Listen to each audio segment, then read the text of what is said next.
In this video, we're going to revisit the common segment theorem. In the last one, we started off um, knowing that maybe MS was congruent to PQ, and we recognized that PS would have been in both of those, and we ended up removing PS from both sides. Here, we're going to start off knowing that MP is the same thing as SQ, and they want us to then prove that this distance M to S is the same as P to Q. Okay. Notice that when I do that, the purple segments, the common part would be PS. PS would be in both purple segments. In order to do this common segment theorem question, we've got to we'll end up using the segment addition postulate and the addition property of equality.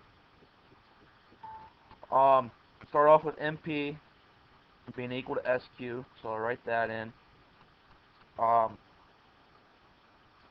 If we start thinking about this, MP on the left-hand side of my equal sign, SQ on the right-hand side of my equal sign. If I add PS to both of those, add PS to the left and add PS to the right, that's essentially, it's going to get me MP plus PS is a new distance, and SQ plus SP or PS is a new distance. Okay, but those distances should still be equal. I started off with MP equaling SQ, and I added the same thing to both sides. I added PS to the left, and I added PS to the right. So I start off with two things that are equal and add the same thing to both sides.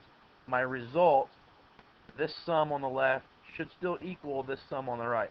All that is your addition property of equality. Adding the exact same thing to both sides to keep the equation balanced, or to keep the equation equal. So that's the addition property equality. The other thing that we want to visit in this proof is the segment addition postulate. I want to look, eventually we want to compare MS to PQ. So let's look at MS and identify what segments make up MS. Well, MS is going to be MP plus PS. That's those two segments added together. So I'll take MS is equal to MP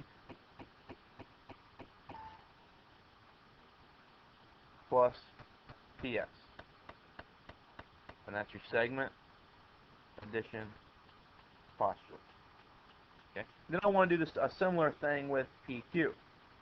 Well, PQ, it is comprised or composed of PS plus SQ. Those are the two parts that make up PQ. Okay. Now what's interesting is that I now know that MP plus PS is equal to SQ plus PS. But I have just written different names or different ways of showing what MP plus PS is. This MP plus PS is also known as MS. So I'm going to rewrite step 2, but instead of calling it MP plus PS, I'm going to replace it with its equal, or replace it with MS. And instead of writing SQ plus PS, I'm going to rewrite that statement with its equal, or that sum with its equal, SQ plus PS, well, that's PQ. Replacing something with its equal, replacing MP plus PS with its equal of MS, and replacing SQ plus PS with its equal of PQ, all that is substitution. Okay? So I've proven then that MS is equal to PQ. Most of the time, if I'm going to use a common segment theorem, they'll go a step further and ask you actually to prove MS congruent to PQ. So if that was my actual proof statement, I would then say MS is congruent to PQ by the definition of congruency. And the reason we usually want congruency is because this is often used in combination with triangle congruencies, with triangles overlapping and segments over sides of sides of triangles overlapping, and we need to use common segment theorem to show particular sides of those triangles congruent to one another. But this is the common segment theorem, basically showing that PS is common in both MS and in PQ.